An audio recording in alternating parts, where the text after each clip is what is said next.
Fusilamientos, sí, hemos fusilado, fusilamos y seguiremos fusilando mientras sea necesario.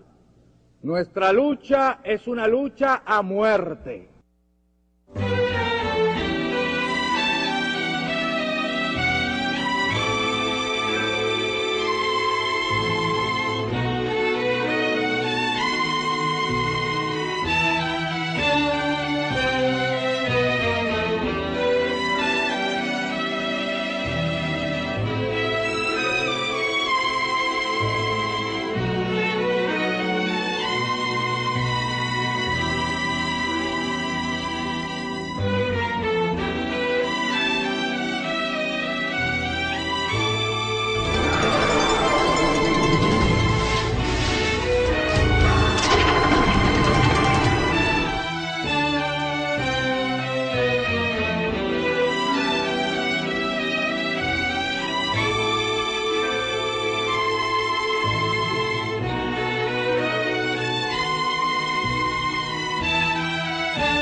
Ernesto Guevara de la Serna es, para muchos, un ídolo.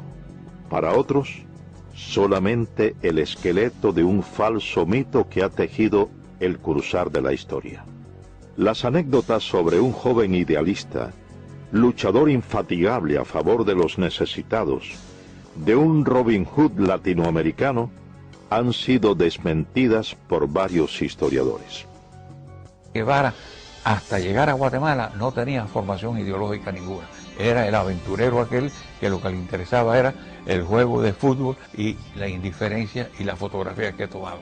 Y entonces, cuando está allí en Guatemala, que comienza la invasión, él le escribe a su tía una carta: me estoy muriendo de la risa, no dice muriendo, dice una grosería, que no quiero repetirlo, de la risa, viendo a la gente correr por las bombitas que están tirando estos aviones. O sea, él es un espectador de aquella lucha que tiene parte del pueblo de Guatemala que respalda a Arbenz y las tropas de Castillo Armas que al fin dominan la situación y derrocan al gobierno de Arbenz. Enrique Ros, historiador e investigador, es autor de una de las más completas obras sobre la vida del guerrillero argentino, Ernesto Guevara, mito o realidad. En ese momento, Guevara decide, sin haber participado de la lucha, ingresar en la embajada argentina. Y fue atendido, y de nuevo lo vuelve a decir Ernesto Guevara en su diario, ¿no?, que él recibió una cortesía grandísima de la embajada, porque recibía lo que él más quería, que eran periódicos de la Argentina que venían con regularidad a la embajada, y el bife, que es la carne que servían allí. Y allí ya ha conocido a Hilda Gadea. Hilda Gadea es una muchacha peruana y de ideas comunistas. Y es Hilda Gadea quien empieza a formar ideológicamente a Ernesto Guevara y quien lo presenta a una serie de figuras, lo había presentado, del gobierno de Arbenz. Así que ahí es cuando él empieza a formarse. Y ya había ha hecho contacto también a través de Hilda Gadea con Ñico López, que es el primer cubano con quien él hace contacto en Guatemala. Es Ñico, el Flaco López, quien lo recluta y lo presenta al grupo de cubanos exiliados que militaban en el movimiento 26 de julio en Guatemala. De esta forma, Guevara inicia una faceta de revolucionario y posteriormente viaja junto al grupo de cubanos a México. Varios estudios apuntan a que Ernesto Guevara, a su llegada a México, ya tenía definido su carácter de hombre cruel, de ejecutor de sus potenciales enemigos. En carta dirigida a su amiga y exnovia Tita Infante, señala: si se hubieran producido esos fusilamientos, el gobierno hubiera conservado la posibilidad de devolver el golpe, refiriéndose al derrocamiento del gobierno de Jacobo Arbenz en Guatemala. Yo conocí a Guevara a mediados del año 56 en México. Ahí una cafetería, un bar que había ahí, por el Zócalo, pegado ahí al Zócalo, que ahí concurrían muchos revolucionarios, ¿no? De distintas tendencias, ¿no? Lázaro Guerra militó en los movimientos revolucionarios cubanos. Marchó a México en calidad de exiliado y fue uno de los sobrevivientes de la expedición del Corintia. A mí el que me presenta es Ñico López. Pero al otro día que Ñico López viene, me dice, óyeme, lo que te presenté fulano, eso no sirve, ¿verdad? No te creas que cualquier cosa, eso no sirve. Él no es como tú y como nosotros y como yo. Este tipo es un tipo maquiavélico, ¿sabes? Y él es que le lleva y trae a Fidel todo el trajín de nosotros. Es un tipo repugnante, ¿no? Fidel llegaba y él decía, iba corriendo, ¿no?, para donde estaba Castro, ¿no? Y Castro, fíjate, le gustaba y le gusta que lo adulen, ¿no? Esa es la persona de él. Sí, él vino a pedirme ayuda. Me dijo que había 11 cubanos durmiendo en el suelo en el departamento de María Antonia González. Una pobre mujer en un departamento muy chico y estaban durmiendo en el suelo. Y aquello me tocó el alma. Y le dije, mándame 7 o 8 para acá, yo les haré una comida al día y alojamiento. Orlando de Cárdenas, periodista, fue amigo de Fidel Castro. Vivía en México y fue uno de los principales colaboradores del movimiento 26 de julio en tierras aztecas. A él al principio se le dijo doctor Guevara o Ernesto Guevara, pero cuando vimos que él se hacía burla de nuestra manera de hablar, entonces en represalia ya no le dijimos nunca más Guevara ni Ernesto, le decíamos el Che. Para todo el Che y el Che y el Che, y se le quedó lo del Che, que hasta el mismo Fidel y Raúl le decían el Che. Ya, y se lo decíamos muchas veces con un poco de sorna, como para restregarle en la cara lo que él nos había hecho a nosotros.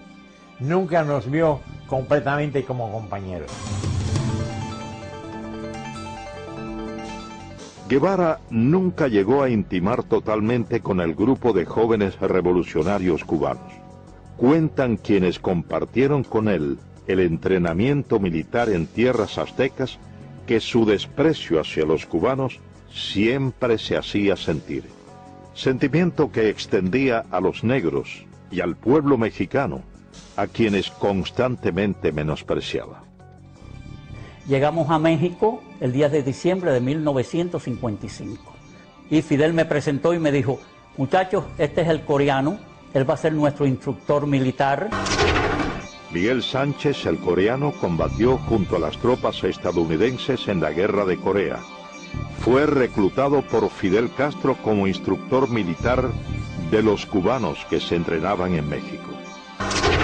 Allí en la casa de María Antonia González conocí a Ernesto Guevara de la Serna, que después le decían el Che, todavía le decíamos el Chancho, porque él tenía poca afición por bañarse y siempre tenía un olorcito arriba que olía como a riñón hervido.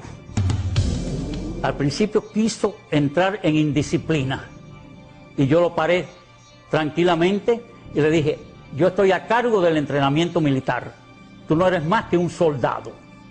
Se me puso a echar una sonrisita y yo le dije, 20 planchas, Ernesto Guevara de la Serna, y dio las 20 planchas. Él despreciaba a los negros, muchísimas veces tenía problemas con Juan Almeida Bosque, que le decía el negrito, y Juan Almeida se insultaba, y entonces yo dije, mira Juan, tú lo que tienes que decirle cuando te diga el negrito, dile, tú eres el chancho porque tú no te bañas. Y así se lo decía Juan Almeida Bosque. Después despreciaba a los indios. Fíjate cómo dijo, la indiada analfabeta de México. El 24 de junio de 1956. De México. El 24 de junio de 1956, un grupo de los presuntos expedicionarios es capturado por las autoridades de migración mexicana. Ernesto Guevara estaba entre ellos. Varios estudios acusan a Guevara de haber sido informante o delator al colaborar con las autoridades por temor a una posible deportación a la Argentina, su tierra natal, a principios de julio de ese año. Juan Almeida Bosque, él me dijo a mí que Ernesto Guevara de la Serna, el Che o el Chancho, había colaborado con la policía cuando nos arrestaron al grupo y lo llevaron a la cárcel migratoria de Miguel Schultz.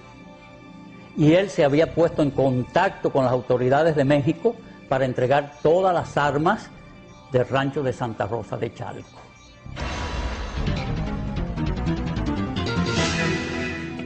A la salida de la cárcel Miguel Schultz en México, Ernesto Guevara aún tenía dudas sobre su futuro y en particular sobre su propósito de participar en la expedición a Cuba. En carta dirigida a su madre le manifestó su intención de cambiar los planes y viajar a Europa y a la China de Mao. Finalmente, Ernesto Guevara de la Serna llegó a formar parte de la expedición del Granma, sobrevive el combate de Alegría de Pío y logra posteriormente internarse junto al reducido grupo de sobrevivientes en la Sierra Maestra. Aproximadamente 2 meses más tarde, en carta fechada enero 28 de 1957, a solo 6 días de haber reconocido matar a un hombre por primera vez en el combate de Llanos del Infierno, Guevara le expresa a su entonces esposa, la peruana Hilda Gadea, quien posteriormente la publicara en su libro Ernesto, la memoria del Che Guevara. Querida vieja, estoy en la manigua cubana, vivo y sediento de sangre. Una vez se coge un guarero que no estaba, que según los datos, según todo coincidía que él era chivato del ejército, ¿no? Pero no había una seguridad concreta, el tipo nunca confesó. Jaime Costa fue asaltante del cuartel Moncada, expedicionario del yate Granma y comandante del ejército rebelde. Fue enviado por Castro a reagrupar a los miembros del movimiento 26 de julio, exiliados en Centroamérica. Entonces se formó el tribunal y acordamos que no hay una seguridad que él haya sido un delator de una operación. Por lo tanto, no se puede quitarle la vida. Y el Che dice, bueno, si no la quitan ustedes, se la quito yo. Entonces todo el mundo se viene mirando ahí, ¿por qué tú lo vas a matar, chico? Tú ves que tú no eres cubano. Es un cubano. Y no ha confesado que es delator. Y Ramiro dice que no se puede fusilar como presidente de ese tribunal. Y en ese momento, ¿qué más grado tiene? Y entonces él sacó la pistola y lo mató ahí. Y ahí donde el Che tiene la frase esa, ante la duda no hace más nada, hay que fusilarte.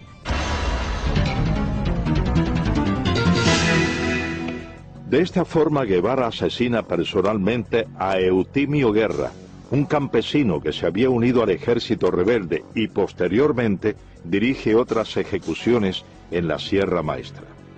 No había que comer, es que llegamos y acampamos en la finca La Otilia, frente a las minas de Boicito. Luciano Medina fue capitán del ejército rebelde, hombre de confianza y correo de Fidel Castro. Participó en la invasión de Oriente a Occidente bajo las órdenes del comandante Camilo Cienfuegos. Llevábamos 3 días sin comer y el Che Guevara nos mandó que había que buscar un puerco. Y yo fui a casa de Caso Sotolongo, que tenía una finquita allí cerquita de la mina, y compré un puerco que me costó 70 pesos. Entonces ya estábamos comiendo allí, toda la tropa estaba comiendo, y entonces llegó un señor y le dijo al Che Guevara, bueno, es que tenemos un chivato que hay que ver cómo se saca ese hombre de aquí, que se llama Juan Pérez, dueño de la finca Rancho Claro, que es un cosechero de café. Entonces mandaron a buscar el hombre tenía 3 hijos, chiquitos de 4, 5 y 6 años, no tendrían más los chiquitos que tenía allí. Entonces cogieron y lo fusilaron. Y eso nos cayó mal a toda la tropa. Los fusilamientos se generalizaron. Varias investigaciones responsabilizan a Ernesto Guevara por el asesinato de al menos una docena de hombres en la Sierra Maestra. En la gran mayoría de los casos, sin tener pruebas incriminatorias. Yo conocí a Ernesto Guevara en la Sierra Maestra en el mes de marzo de 1958, que como corresponsal de guerra de la revista Bohemia fui a entrevistar a Fidel Castro. Agustín Ayes fue periodista de la revista Bohemia. Pasó aproximadamente 2 meses en la Sierra Maestra y como corresponsal de guerra entrevistó a Ernesto Guevara en su campamento. Cuando yo entrevisté a Ernesto Guevara en la Sierra Maestra en marzo del año 1958, entre las cosas que yo observé de él, que tenía una personalidad despótica, dura, cruel. Por ejemplo, le pregunto por su primera esposa, por Gadea, y entonces me dice, bueno, no sé de ella ni me interesa. Entonces le pregunto, bueno, ¿usted es médico? Y entonces, sí, pero a mí no me gusta la medicina. ¿Y qué es lo que le gusta a usted? La economía. Después, con el tiempo, estudiando la personalidad de él, es cuando uno confirma que él tenía esa característica de crueldad y de odiar. Por ejemplo, él escribió cosas como esta: odio a la civilización. América será el teatro de mis aventuras. Huir de todo lo que me molesta. Donde me lleven los acontecimientos. Mi ambición de horizonte y mi fatalismo. Me interesa la nueva China por estar acorde a mis ideas políticas. Yo vivo con ese espíritu anárquico que me hace soñar horizontes. Mis amigos son amigos mientras piensen políticamente como yo. No soy moderado y trataré de no serlo nunca. Asaltaré las barricadas y trincheras, teñiré en sangre mis armas y loco de furia degollaré a cuanto vencido caiga entre mis manos. Una madrugada, uno de los que estaba en el campamento de La Plata tenía como una pesadilla y decía, mátalo, mátalo. Entonces por la mañana yo hablé con él, otras veces había hablado con él, me había dicho que era estudiante de medicina. Él se llamaba, era capitán Humberto Rodríguez.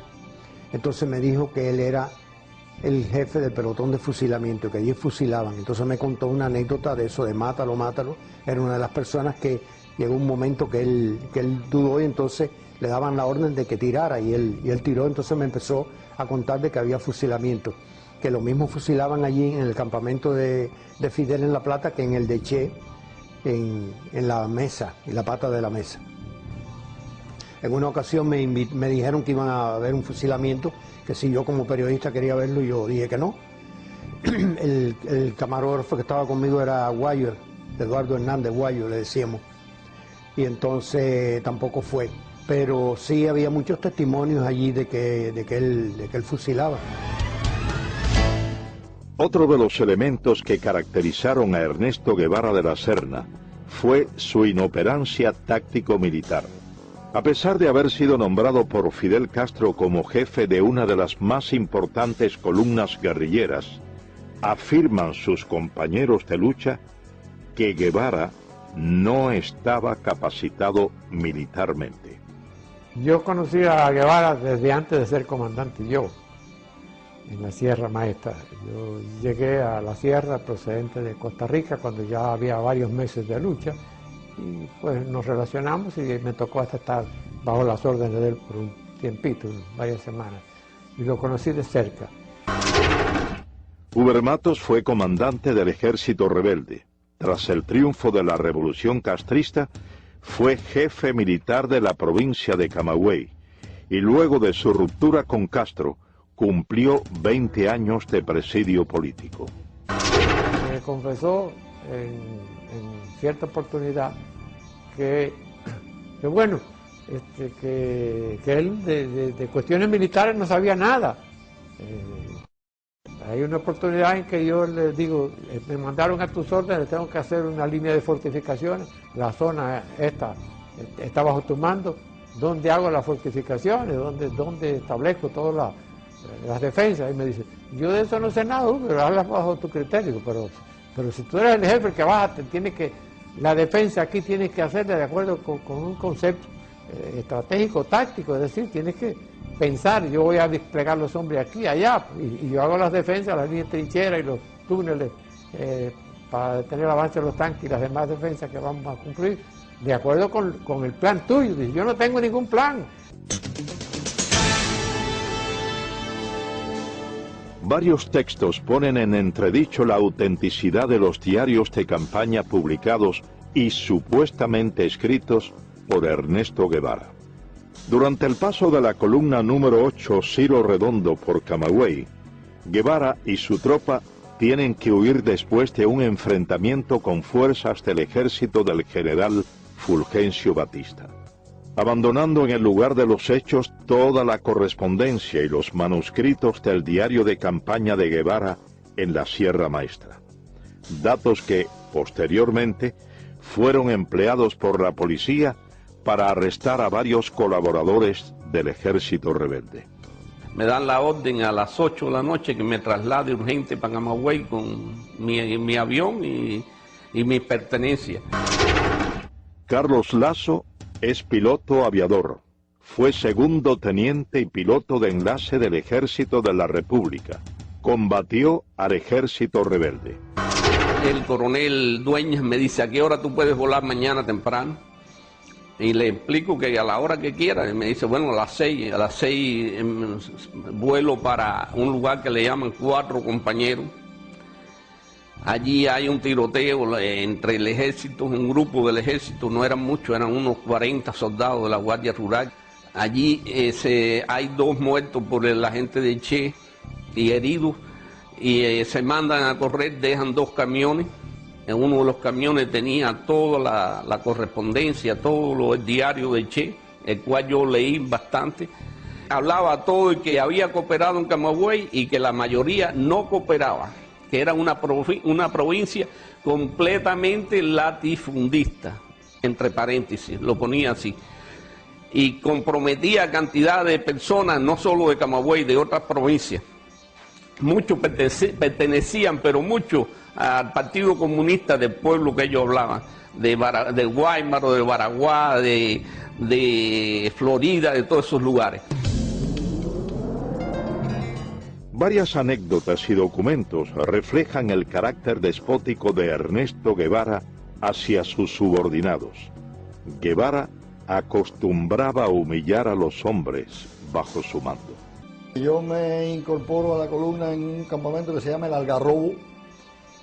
Aquel día, una tarde, nos formaron cuando nosotros llegamos ahí, que veníamos de la zona más al norte de la sierra. Cuando llegamos allí, por la tarde nos formaron, éramos unos 200, 300 hombres, alrededor de eso.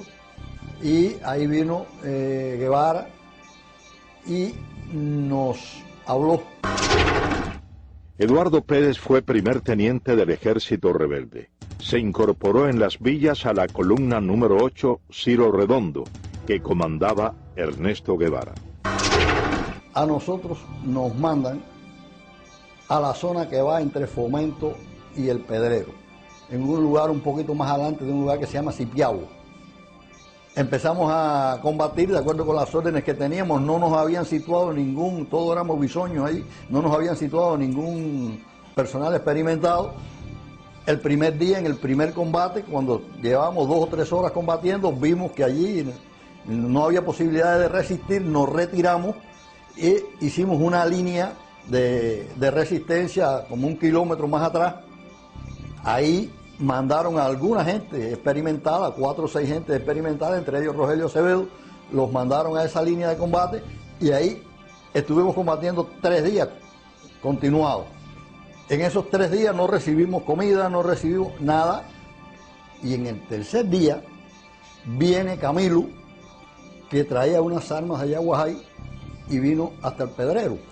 Cuando llega Camilo al Pedrero, los otros que están allí, nadie se atreve a mandarnos nada de comer. Cuando llega Camilo, allí el Pedrero, el Che no está, y Camilo empieza a preguntarle cómo está la situación. Y Camilo dice, pero ven acá y a estos hombres, ¿por qué no le mandan comida? No, porque el Che dice que no, porque se tuvieron que retirar de la primera posición que tenía. Dice Camilo, no, pero que los maten a tiro, que los maten el ejército, pero ¿cómo los va a matar de hambre el argentino este? No. Y esa tarde nos llegó a nosotros cajas de malta, salchichones, cajas de galletas, y pudimos comer esa tarde después de 3 días. La primera misión de Ernesto Guevara tras su llegada a las villas fue tomar el control de la zona, hasta ese entonces en manos de los guerrilleros que operaban en el Segundo Frente Nacional del Escambray. Guevara realiza su primer contacto con los miembros del Directorio Revolucionario Estudiantil 13 de marzo y aprovecha la reunión para dejar en claro su posición de hombre fuerte y sin escrúpulos, al asesinar durante ese primer encuentro a 2 campesinos acusados de ser chivatos. Guevara llega a las villas. Él tenía un interés especial en hablar con nosotros, quizá por la aureola que representaba que los grupos nuestros estaban formados por gentes estudiantes, pichones intelectuales algunos. Roberto Bismarck fue capitán del Ejército Rebelde, miembro del Segundo Frente Nacional del Escambray, participó en el primer encuentro conocido como el Pacto o Reunión del Pedrero. Fuimos a la reunión aquella, una reunión que tuvo lugar en el Pedrero, una sección del campamento de nosotros, y allí lo conocimos. Lo conocimos como podíamos conocer a cualquier otro. Y estuvimos conversando quizá un periodo quizá de unas 4 o 5 horas. Ese fue el contacto mío y de nosotros con este personaje. Pensamos que este hombre no tenía ninguna intención idealista ni remotamente. Por ejemplo, un hecho que resultó bastante chocante para mi persona. Hubo una operación, una pequeña operación militar, en la cual se logró apresar algunas personas, algunos de ellos guajiros, que supuestamente habían estado colaborando, a mí no me contaba, pero eso era lo que se le adjudicaba, con el régimen de Batista. En forma arbitraria, yo fui testigo de que el Che Guevara dijo que a esa gente, como eran unos colaboradores de la llamada dictadura, había que castigarlo con la muerte. Y sin juicio previo, incluso contra la protesta, no vamos a decir protesta, contra el juicio de nosotros de que no debía de acelerarse un tipo de acción en ese momento porque no habían garantía para la persona que supuestamente estaban acusadas. El Che Guevara dijo que no, que eso había que matarlos. Y a 2 de ellos fui testigo presencial de que con su pistola los mató. Ernesto Guevara subestimó a los miembros del Segundo Frente Nacional del Escambray que combatían en la zona central de la isla y no aceptó la autoridad de los comandantes que combatían en esa región montañosa. Al entrar el Che Guevara a la provincia de Las Villas, por la parte noroeste de Banao, nos encontramos con él allá, que él estaba acampado con miembros del directorio revolucionario, con el comandante Cubela. Elías Nazario fue capitán del Ejército Rebelde, miembro del Segundo Frente Nacional del Escambray y ayudante personal del comandante de la Revolución, Jesús Carrera Sayas. Él y el comandante Carrera tuvieron una buena discusión, ¿no?, por la zona que se estaban disputando, ¿no?, porque ya el Che venía diciendo que era comandante en jefe del Escambray. No era cierto, porque el comandante en jefe del Escambray era Eloy Gutiérrez Menoyo en aquel momento. Y la discusión fue fuerte, pero fuerte, en la que Jesús le dijo, Tu zona es la tuya y la mía es la mía. Y si brinca la zona mía, vamos a tener problemas. Guevara nunca le contestó a él. Agachó su cabeza y dejó escapar, vaya, Y entonces intervino en esa discusión el comandante Armando Acosta Cordero, estaba el comandante Ramiro Valdés, y entonces intervino en esa discusión el comandante Armando Acosta Cordero, estaba el comandante Ramiro Valdés, el capitán Olo Pantoja cuando era capitán.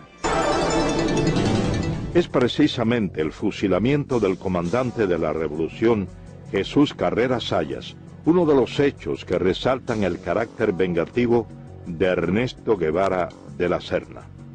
Ernesto Guevara fue mandado por Fidel Castro a la Sierra del Escambray para quizás evitar que el segundo frente dividiera la isla en dos mitades. Armando Fleites, médico, fue comandante del ejército rebelde y uno de los fundadores del Segundo Frente Nacional del Escambray. El Segundo Frente Nacional del Escambray envió como oficial para las primeras conversaciones con Ernesto Guevara al comandante Jesús Carrera. Jesús Carrera, cumpliendo los acuerdos del Segundo Frente, dio unas cartas y se creó una situación quizás desde ese momento antagónica y difícil entre Guevara y Jesús Carrera. Resultante de esa situación, en el transcurso del año que pasó, pues se fue acentuando la situación personal y nosotros, yo personalmente y unos cuantos oficiales más del Segundo Frente, en la cabaña, le planteamos que si era tanto, no había que hablar mucho, que nosotros lo enviaríamos a buscar y que en un duelo, en una forma frontal, se dilucidaran esas situaciones.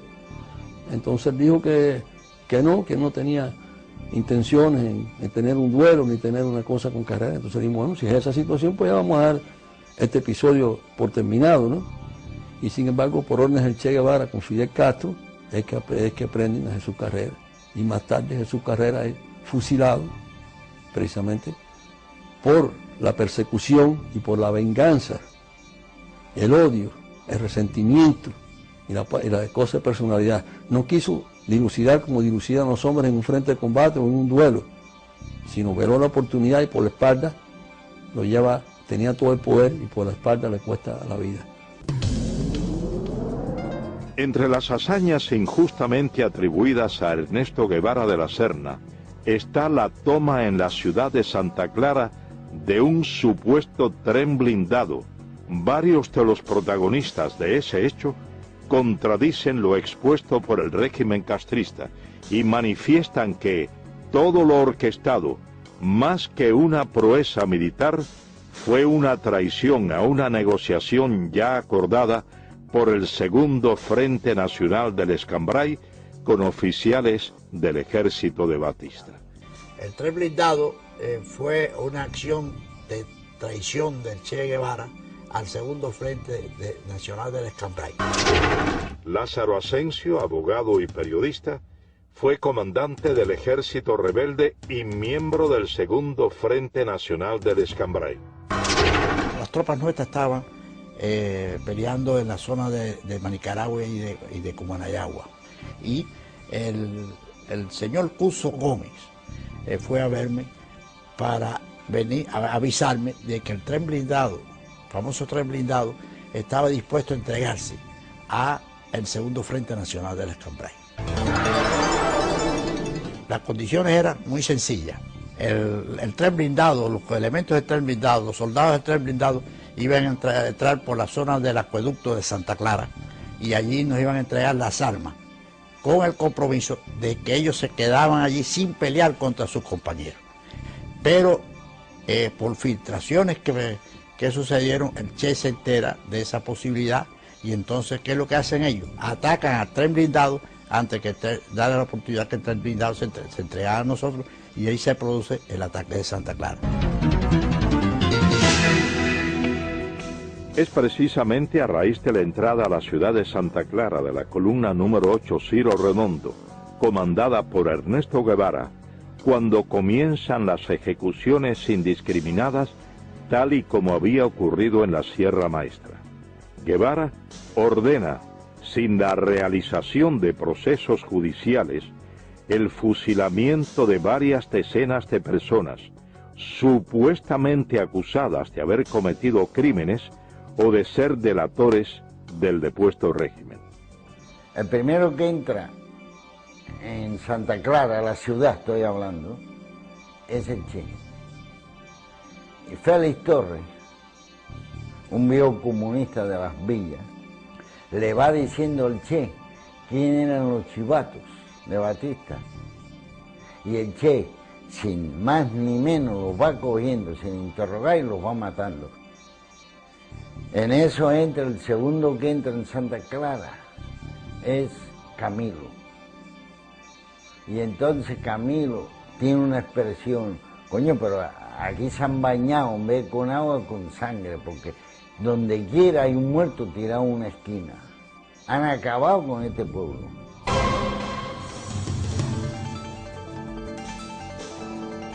Triunfa la Revolución Cubana. Ernesto Guevara es nombrado jefe de la fortaleza militar de La Cabaña.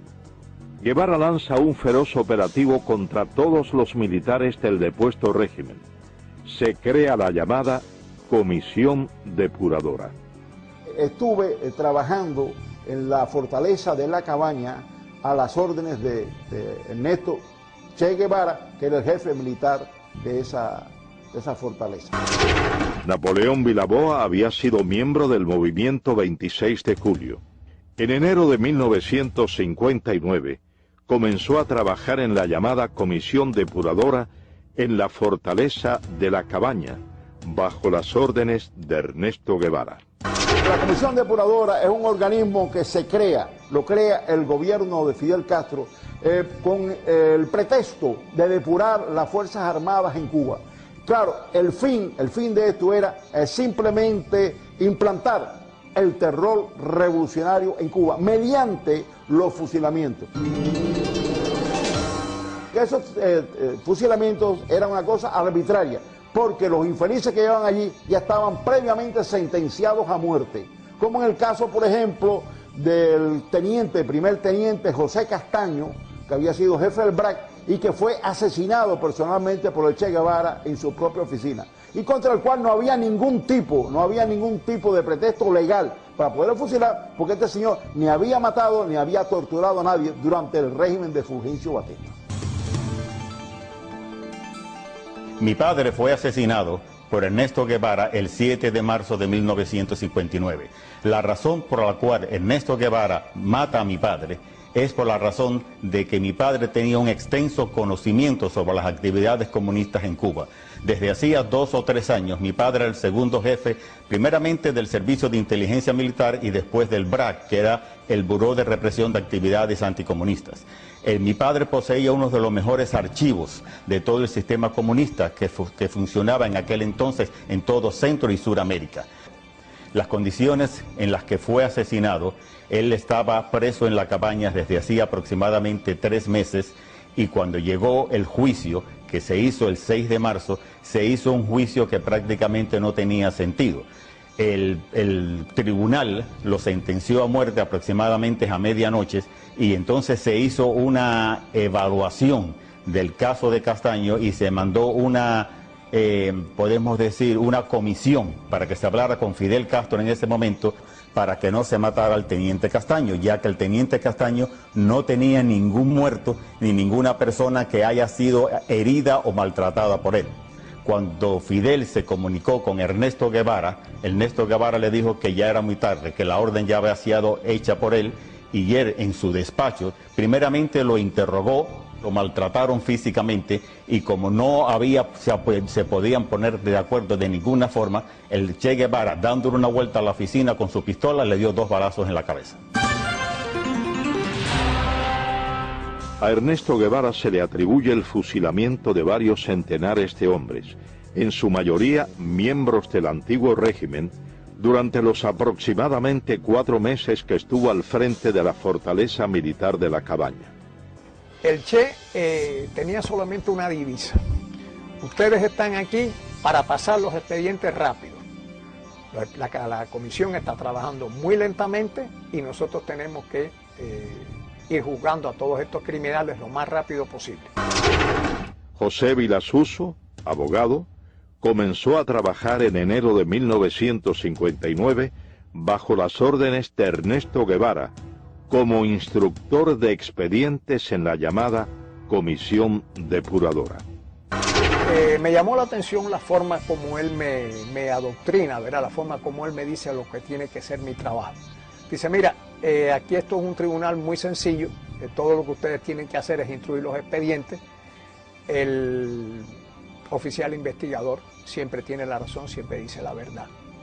O sea, no tenemos más que aceptar, acogernos a lo que él dice en el informe. Tú vas a organizar, vas a instruir tus expedientes y después los pasas al Ministerio Fiscal. O sea, la labor es bien sencilla, es una labor de profesional, pero muy limitada. Esas fueron más o menos sus palabras, es la idea. Dice, de luego, pues se me echó así para atrás, ¿no? Sonriente. Y me dice, aquí vas a ver cosas muy sabrosas, ¿sabes?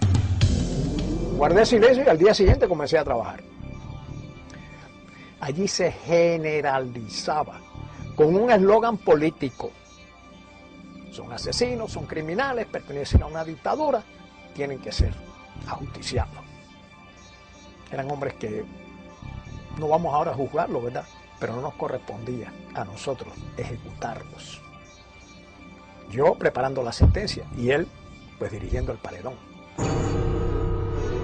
Fui al paredón. Me acerqué al lugar, me paré junto a los postes. Me fijé bien el lugar donde se situaban los reos.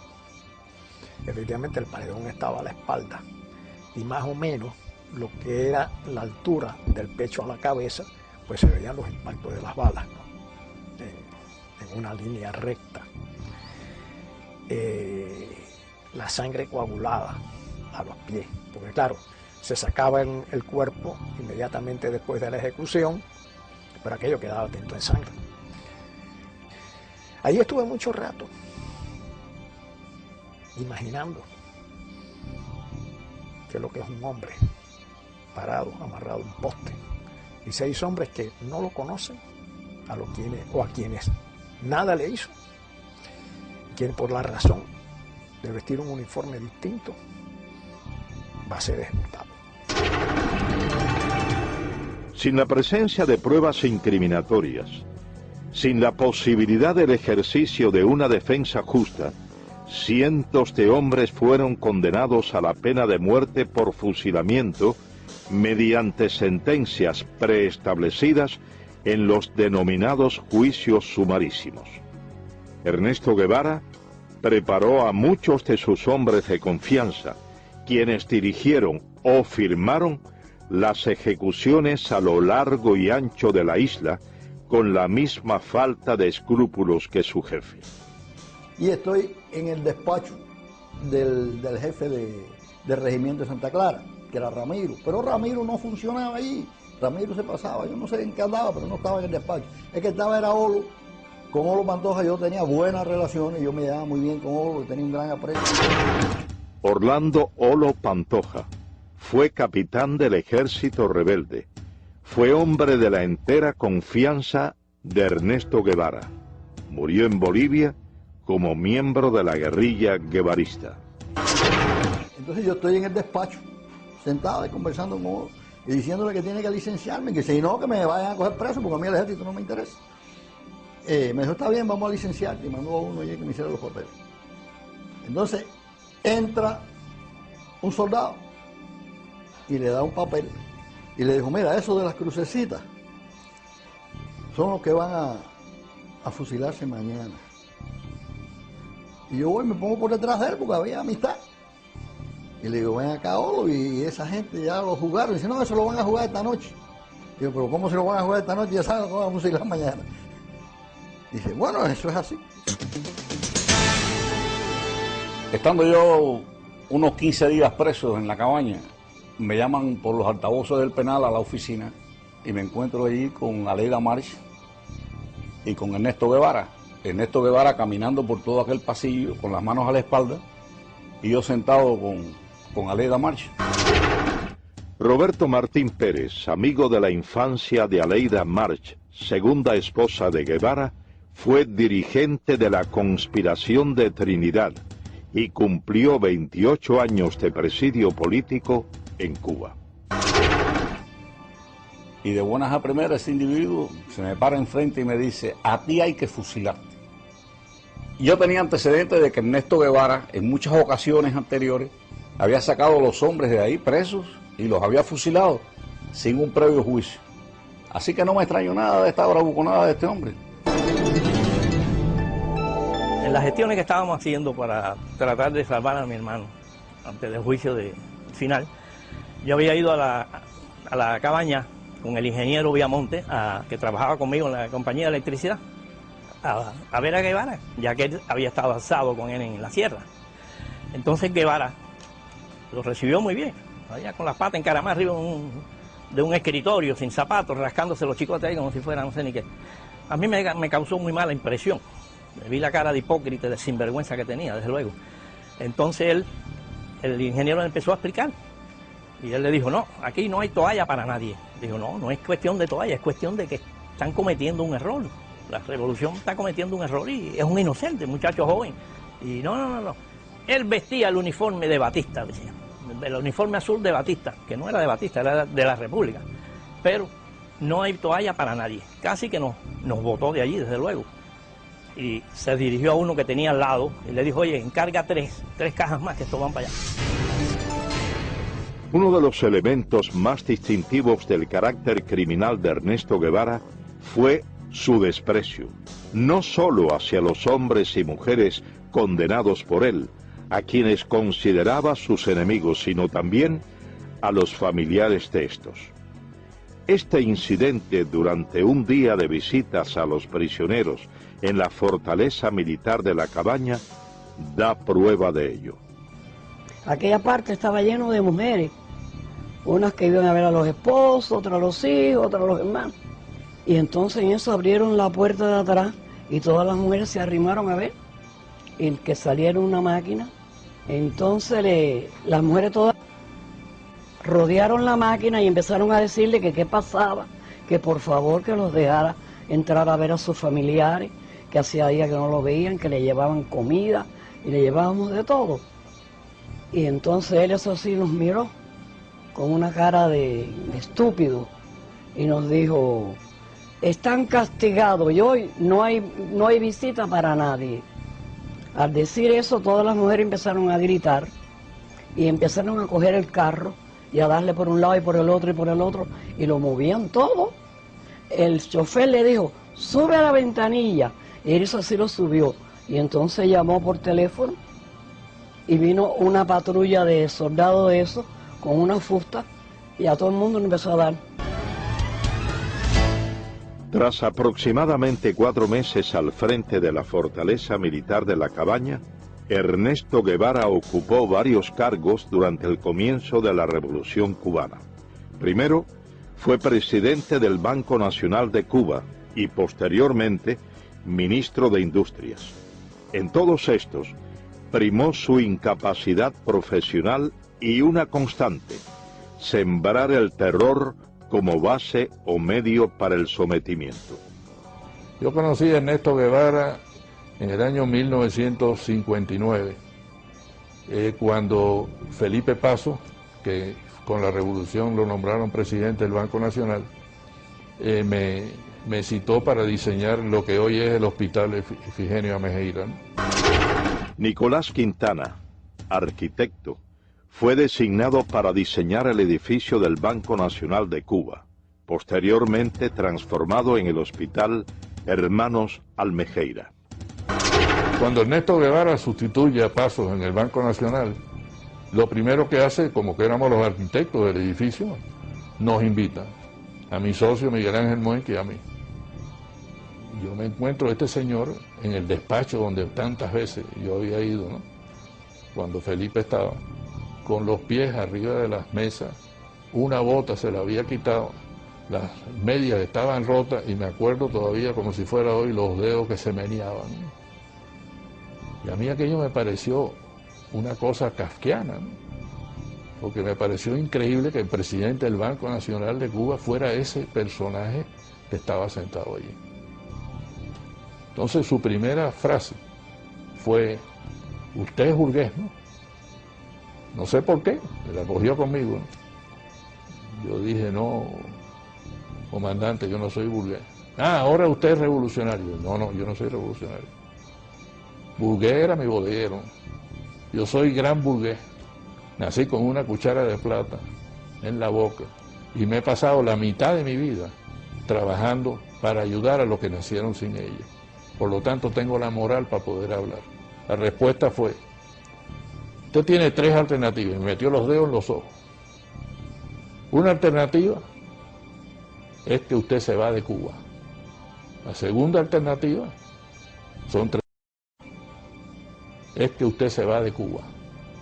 La segunda alternativa son 30 años. Fíjate con la facilidad, ¿no?, que este señor disponía de la vida de la gente. Y la tercera alternativa, como usted es gran burgués, es el paredón de fusilamiento. Me dicen: óigame, el comandante Guevara ha llamado y dice que quiere que el ministro vaya a verlo al Tribunal de Cuentas.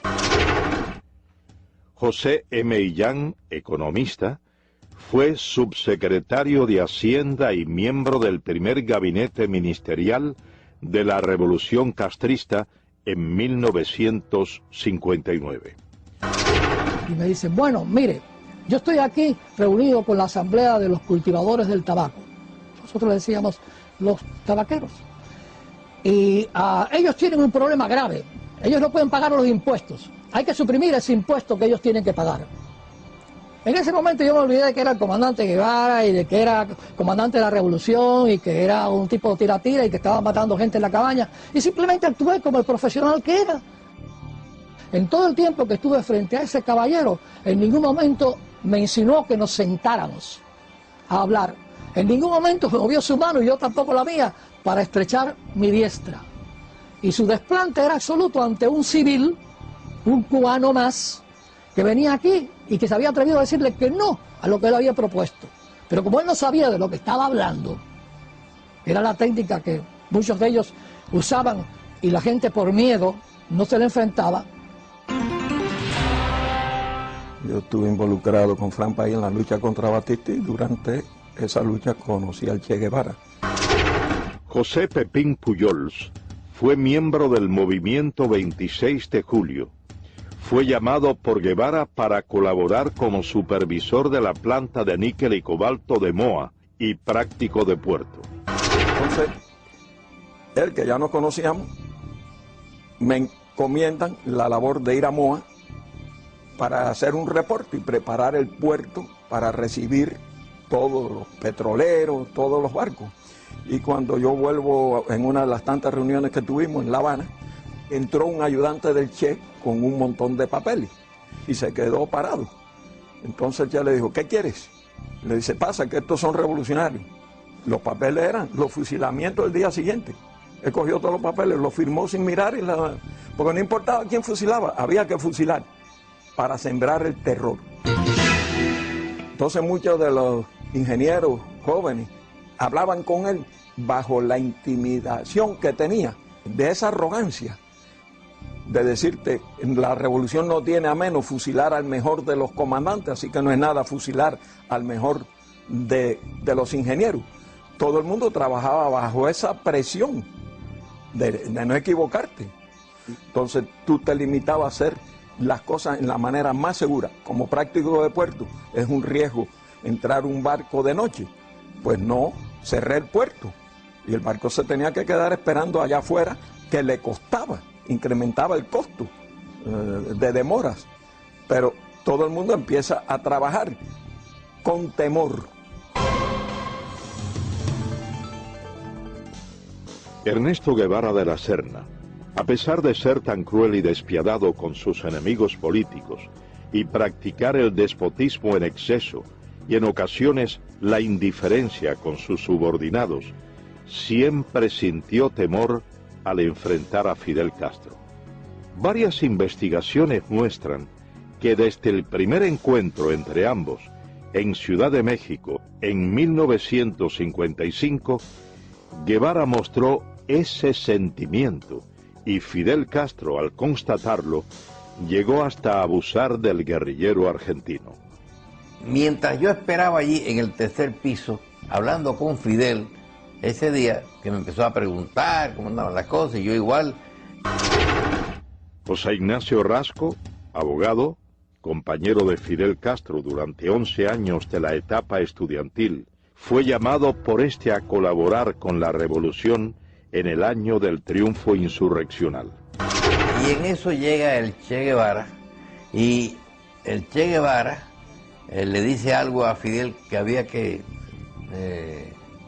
proteger a un señor que estaba acusado de que podía traicionar a la causa revolucionaria y que había que fusilarlo. Y entonces Fidel ha cogido por la solapa al señor Che Guevara y pero Che, no seas idiota, no te acobardes, si tú quieres lo fusilas, si te parece mejor lo pones en un avión y lo mandas para el exilio, o si no lo dejas que se pudre en la cabaña. Esta anécdota, a mi juicio, retrata cómo era la sumisión de el Che Guevara a Fidel Castro en aquellos momentos ya. Es decir, siempre le tenía pánico, le tenía miedo. Podían discutir mucho, pero al final el Che siempre agachaba la cabeza. Tras apenas 4 años de haber llegado al poder, Ernesto Guevara se convierte en una de las principales banderas propagandísticas de la Revolución cubana. Durante su intervención ante la Asamblea General de las Naciones Unidas, el 11 de diciembre de 1964, Guevara, haciendo uso de su derecho a réplica y debido a las constantes interrogantes de los delegados presentes, reconoce la realización de ejecuciones en la isla. Fusilamientos, sí, hemos fusilado, fusilamos y seguiremos fusilando mientras sea necesario. Nuestra lucha es una lucha a muerte. Es precisamente el empleo de la pena de muerte como método para la instauración del terror una de las constantes que caracterizaron a Guevara, quien identificó a los Estados Unidos como su principal enemigo y desató contra este y el denominado imperialismo yanqui una guerra sin cuartel, recabando en los partidos comunistas de Asia, África y América Latina fundamentalmente el apoyo para emprender tales acciones, acciones consideradas hoy como terroristas. Durante su mensaje a la Tricontinental, Guevara proclama textualmente: el odio como factor de lucha, el odio intransigente al enemigo, que impulsa más allá de las limitaciones naturales del ser humano y lo convierte en una efectiva, violenta, selectiva y fría máquina de matar. Nuestros soldados tienen que ser así. Un pueblo sin odio no puede triunfar sobre un enemigo brutal. Seguidamente Ernesto Guevara expresa una frase considerada por varios investigadores como uno de los fundamentos del terrorismo moderno. Hay que llevar la guerra hasta donde el enemigo la lleve, a su casa, a sus lugares de diversión, hacerla total.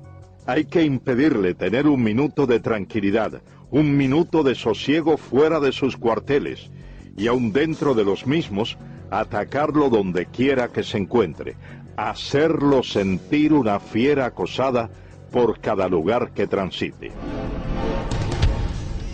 Ernesto Guevara organiza un grupo guerrillero en Cuba, parte a África. El Congo es el país escogido como punto detonante de la supuesta guerrilla africana. Y llega Guevara al Congo, participa en una serie de batallas, pierde todas las batallas, nadie lo atiende, los dirigentes del Congo no le prestan atención, nos dice que Kabila lo tiene a él como un becario, así como cero a la izquierda, y entonces pierde. Las naciones que rodean al Congo exigen que salgan del Congo los tropas extranjeras, y las tropas extranjeras eran las de Sudáfrica que estaban allí, y también las de Guevara, el grupo cubano, y se ve obligado a salir del Congo, pero él no quería regresar a Cuba, porque él ya sabía la enemistad que sentía Castro hacia él. Y hubo una gran presión. Su misma esposa tuvo que ir a la isla March, al Congo, a persuadirlo y a convencerlo de que regresara a Cuba. Entonces él allí ya ha organizado la idea de ir a Bolivia, porque ya Guevara no cabía en la isla de Cuba junto a Fidel. Tras ser derrotado en África, Guevara regresa a la isla y prepara una nueva aventura. Esta vez, el blanco escogido es Latinoamérica. Junto a un reducido grupo de hombres de confianza, marcha a Bolivia. El 31 de diciembre de 1966 se produce, muy cercano a la finca Ñancauazú en Bolivia, el histórico encuentro entre Ernesto Guevara de la Serna y Mario Monge Molina, secretario general del Partido Comunista Boliviano. Monge le expresa a Guevara que no permitirá que ningún extranjero dirija la lucha armada de su país y le propone hacerse él cargo de las operaciones y designarlo como su asesor militar. Guevara no aceptó. Entonces, él me dijo: yo no te puedo dar la dirección revolucionaria. Él mismo me dijo en la conversación: yo a Cuba no podía volver. Para mí se había cerrado eso. Yo me había despedido a paso marcial. Entonces tenía que buscar otro lugar donde aparecer. Y Bolivia se presentaba las condiciones por algunas cosas que nos llevaban y por el hecho de que nosotros estábamos en proceso de preparación, que ellos lo conocían. Han de encontrar un lugar donde exista un compromiso del Partido Comunista o de cualquier dirigente individualmente para colaborar con la guerrilla del Che en el país. No hay. Guevara no consigue reclutar al campesinado boliviano, principio básico de su encomienda. Y según los historiadores, desconoce totalmente las necesidades de estos, llegando a prometerles la propiedad de las tierras que trabajaban, desconociendo que en la localidad de Ucareña se había firmado en agosto de 1953 la ley de la reforma agraria boliviana. Guevara es finalmente cercado por el ejército boliviano y capturado con vida en la quebrada del Yuro. Según las notas del general Luis Requeterán, quien fuera en ese entonces coronel y jefe de la 4ª División de Operaciones Antiguerrilleras en Bolivia, Guevara, levantando en alto su carabina, gritó: «Me rindo, no me maten, soy el Che, valgo más vivo que muerto». Cuando esto ocurría, relata el general Requeterán, el reloj marcaba las 13:30 horas del domingo 8 de octubre de 1967. En ese combate mueren la mayor parte de los guerrilleros, cae preso el Che Guevara con Simón Cubas, que era el que lo estaba ayudando a salir, nombre de guerra Willy. Félix Rodríguez fue oficial de la Central de Inteligencia estadounidense. Fue el oficial que recibió la orden de ajusticiar a Ernesto Guevara tras su captura en Bolivia. Viene una llamada telefónica y piden al oficial de más alto rango. Yo tenía en ese momento el grado de capitán y en la higuera nada más que habían 2 tenientes más bolivianos, por lo tanto me llamaron a mí, contesté el teléfono y era del alto mando boliviano en Valle Grande, y eran instrucciones específicas del señor presidente, señor comandante de las Fuerzas Armadas, que eran 500-600. El código que teníamos era 500 el Che Guevara, 600 muertos, 700 vivos. Pido que me lo repitan y me confirman 500-600. Cuando viene Centeno, lo llamo a un costado y le digo: mi coronel, hay órdenes de su gobierno de eliminar al prisionero. Y le doy los códigos. Las órdenes de mi gobierno es tratar de mantenerlo vivo a toda costa. Nosotros tenemos aviones y helicópteros para transportarlo a Panamá para interrogatorio. Con eso me mira y me dice: mira, Félix, usaba el nombre de Félix Ramos, dice: hemos trabajado empíricamente, te agradecemos mucho, pero estas son órdenes del señor presidente y señor comandante de las Fuerzas Armadas. Si yo no la cumplo, a mí me votan deshonrosamente. Miró su reloj y me dijo: tienes hasta las 2 de la tarde para interrogarlo. Nuestro helicóptero va a venir varias veces, va a traer comida y municiones para nuestros soldados y se va a llevar nuestros heridos y nuestros muertos. Yo quiero tu palabra de caballero de que a las 2 de la tarde tú me traigas el cadáver del Che. Y lo puedes ajusticiar en la forma que tú quieras porque sabemos el daño que le ha hecho a tu patria. Y mi coronel trata de hacerles cambiar de idea, pero sonar una contraorden. Yo le doy mi palabra de hombre que yo le llevo el cadáver del Che. Entré a la habitación, él estaba sentado en un banquito, yo le había quitado las amarras al principio de nuestra conversación y se sentó ahí. Me le paré enfrente y le digo, comandante, yo lo siento. Son órdenes superiores, yo he tratado. Se puso blanco como un papel pensando que era yo el que le iba a tirar. Salí de la habitación, aquello estaba lleno de soldados afuera, obviamente estaban escuchando la conversación y estaba el teniente Pérez al lado del sargento Terán. Y entonces le dije al sargento, sargento, no le tire de aquí para arriba, tírale de aquí para abajo, son órdenes de su gobierno, se supone que este hombre muera de heridas en combate. El sargento Mario Terán cumplió las órdenes transmitidas a Félix Rodríguez desde La Paz. Con la muerte de Ernesto Guevara quedó desarticulado el foco guerrillero. 5 hombres pudieron escapar con vida. 2 bolivianos, muertos 2 años más tarde, y 3 cubanos. Y yo me considero engañado por el Che Guevara. Porque el mismo amor que sentíamos y respeto por Fidel Castro lo sentíamos por el Che. Yo nunca hubiera querido que me hubiesen preguntado a cuál de los dos quería más. Porque no sabría dar la respuesta. Y creo que todos los que estaban a mi alrededor así lo sentían. Dariel Alarcón Benigno fue capitán del ejército rebelde. Llegó a ser coronel de tropas especiales en Cuba. Participó junto a Guevara en las guerrillas de la Sierra Maestra y en las insurgencias de El Congo y Bolivia.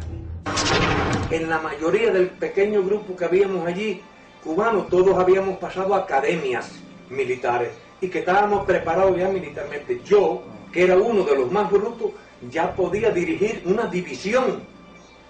Pinares, que era un comandante, que mandaba ejército. Gustavo Machín, otro comandante.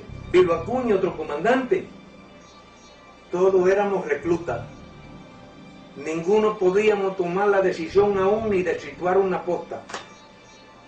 Éramos nulos. Entonces, ¿por qué no aprovechó nuestra capacidad militar? Yo se la demostré, porque yo fui el ametralladorista, fui el explorador, fui el punto de vanguardia, pero después que quedamos, el día 8 de octubre, que quedamos 6, yo saqué 5 hombres hasta la frontera, con Chile, después de caminar 3.500 kilómetros, con 3 divisiones del ejército persiguiéndome día y noche. Y le hice más baja al ejército que cuando éramos el grupo completo.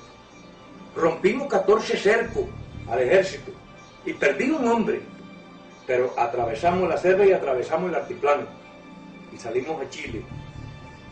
Por eso yo digo que hubo una falta en él y fue el de no darnos a nosotros la participación que tenía que darnos, no darnos a nosotros el derecho a discutir las cosas internas de la guerrilla. Él las pensaba, él las elaboraba y él nos las transmitía. Y lo que él dijera, él era lo que había que hacer. Nosotros no teníamos ni voz ni voto.